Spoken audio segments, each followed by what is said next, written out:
दोस्तों, आपने बहुत से महान फ्रीडम फाइटर्स की कहानियां सुनी होंगी, जैसे कि भगत सिंह, सुखदेव, महात्मा गांधी, सुभाष चंद्र बोस।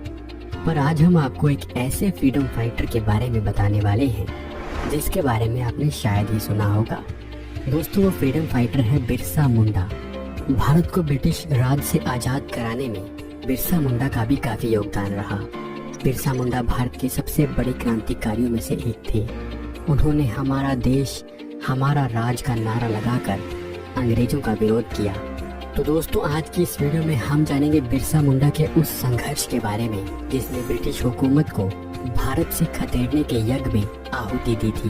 बिरसा मुंडा का जन्म 15 नवंबर 1875 को झारखंड के खूंटी जिले के उलिहानतू गांव में हुआ था। इनका जन्म बृहस्पतिवार के दिन हुआ था, इसलिए मुंडा मान्यता के अनुसार इनका नाम बिरसा मुंडा रखा गया। ये एक बेहद ही गरीब और छोटे से किसान परिवार में जन्मे थे। इनके पिता का नाम सुगना मुंडा था और माता का नाम करमी। इसके अलावा बिरसा मुंडा के 2 बहन और एक बड़ा भाई भी था। बिरसा मुंडा ने अपनी प्रारंभिक पढ़ाई अपने गांव से ही की थी, लेकिन उनकी इच्छा अंग्रेजी स्कूल में पढ़ने की थी, पर आदिवासी होने के कारण उन्हें वहां पढ़ने की अनुमति नहीं थी, क्योंकि ब्रिटिशर सिर्फ क्रिश्चियन धर्म के लोगों को ही इस तरह के स्कूलों में पढ़ने देते थे ताकि ज्यादा से ज्यादा लोगों को क्रिश्चियन बनाया जा सके। इसीलिए ना चाहते हुए भी इस स्कूल में पढ़ने के लिए इन्होंने क्रिश्चियन धर्म को अपना लिया। इससे केन्या के पूर्व प्रधानमंत्री का वो वाक्य सही साबित होता है जिसमें उन्होंने कहा था कि ब्रिटिशर्स जब अफ्रीका आए थे तब उनके हाथों में बाइबल थी और हमारे पास जमीनें थी। उन्होंने हमसे कहा, चलो प्रार्थना करते हैं, और जब हमने आंखें खोली तो हमारे हाथों में उनकी बाइबल थी और उनके पास हमारी जमीनें। ऐसा ही कुछ भारत में भी हो रहा था, क्योंकि शिक्षा प्राप्त करने के लिए बिरसा मुंडा को जबरदस्ती ईसाई धर्म अपनाना पड़ा और करीब 2 वर्ष तक पढ़ाई करने के बाद उन्हें धीरे धीरे समझ में आने लगा कि भारतीय सभ्यता नष्ट कर ब्रिटिश ईसाई धर्म का प्रचार करने आए हैं। वो धीरे धीरे भारत की जल, जंगल, जमीन और संसाधनों पर अधिकार जमा रहे हैं। दोस्तों, झारखंड के चोट नागपुर में 1856 में 150 गांव में 600 आदिवासी जमींदार थे, लेकिन धीरे धीरे आदिवासियों की जमींदारी खत्म होने लगी और 1874 आते आते आदिवासियों की जमीनें पूरी तरह से छीन ली गई। अंग्रेजों के अत्याचारों को देखते हुए बिरसा मुंडा ने ये ठान लिया था कि वो अंग्रेजों की नौकरी कभी नहीं करेंगे। बिरसा मुंडा ने जब ये बात अपने पिता से कही कि वो अंग्रेजों की नौकरी नहीं करेंगे तो उनके पिता बहुत नाराज हुए, क्योंकि उनके घर की आर्थिक स्थिति बहुत खराब थी। थोड़े समय बाद बिरसा मुंडा की मुलाकात एक वैष्णव गुरु से हुई। बिरसा मुंडा समझ चुके थे कि किस प्रकार भारत के जमींदार और जहागीरदार ब्रिटिशों की गुलामी कर रहे हैं, जिनके चंगुल में फंसकर अन्य भारतीयों को भी ब्रिटिशर्स की गुलामी करनी पड़ रही है। तब बिरसा मुंडा ने यह प्रण लिया था कि वे अपने देश की जमीन पर किसी बाहरी लोगों को राज नहीं करने देंगे, और उन्होंने विद्रोह करने की ठान ली। उन्होंने ब्रिटिशर्स और जमींदारों के खिलाफ कई बड़े विद्रोह किए। उन्होंने ब्रिटिशर्स की नाक में दम कर दिया। पोलहर सेक्टर में एक आदिवासी विद्रोह चल रहा था। बिरसा मुंडा ने उस विद्रोह में भाग लिया।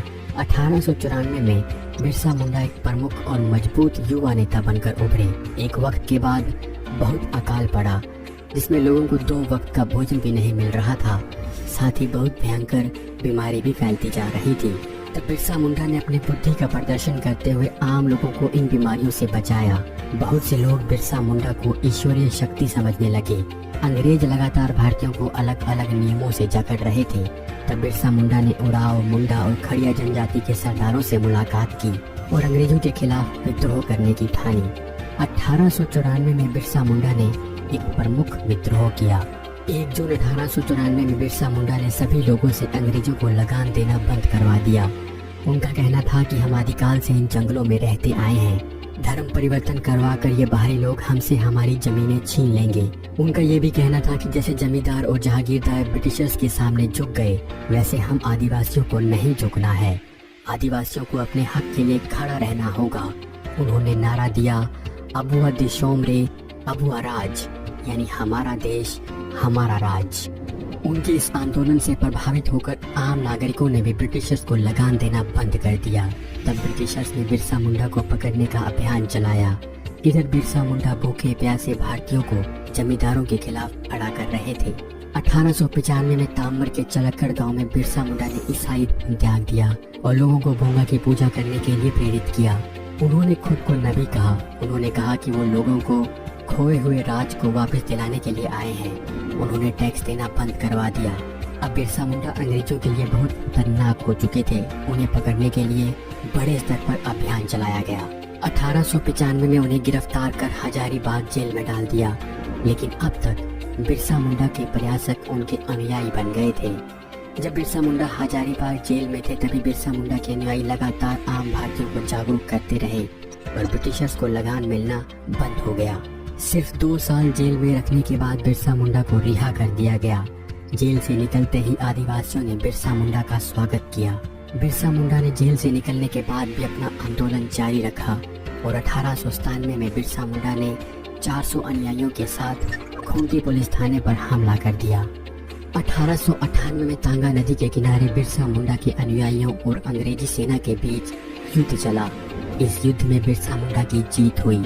ब्रिटिशर्स की बंदूकें बिरसा मुंडा के धनुष बाण के सामने फीकी पड़ गई थी, लेकिन बाद में अंग्रेजों ने बिरसा मुंडा के अनुयायियों को गिरफ्तार कर लिया। 1899 के आसपास बिरसा मुंडा ने 7000 पुरुषों और महिलाओं का संगठन बनाया और आंदोलन किया। ये आंदोलन जल्दी ही खूंटी, बशे और रांची तक फैल गया। बिरसा मुंडा ने आदिवासियों को अपने मूल पारंपरिक आदिवासी धार्मिक व्यवस्था को आगे बढ़ाने के लिए कहा।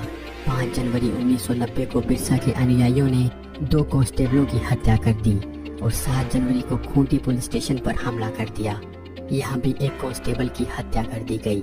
इसके बाद बिरसा के पीछे पुलिस फोर्स लगा दी गई और उनको पकड़ने के लिए इनाम रखा गया। 19 जनवरी को डोंगरी पहाड़ पर युद्ध हुआ, जिसमें ब्रिटिशर्स ने कई महिलाओं और बच्चों को मार दिया। जनवरी 1990 में बिरसा मुंडा को फिर से गिरफ्तार कर लिया गया। उन्हें रांची में स्थित कारागार में रखा गया। बिरसा मुंडा के कमर और पैरों में लोहे की जंजीरें बांध दी गई और खाने में जहर मिलाकर दे दिया गया, जिसके कारण बिरसा मुंडा की मात्र 25 साल की उम्र में ही 9 जून को रांची के कारागार में मौत हो गई। बिरसा मुंडा की याद में 15 नवंबर को हर साल बिरसा मुंडा जयंती पूरे देश में मनाई जाती है। भारत सरकार ने उनके सम्मान में रांची में उनके नाम पर एयरपोर्ट भी बनवाया है। इनके सम्मान में गुजरात में बिरसा मुंडा यूनिवर्सिटी की स्थापना भी की गई है। तो दोस्तों, ये थे भारत के महान क्रांतिकारी बिरसा मुंडा।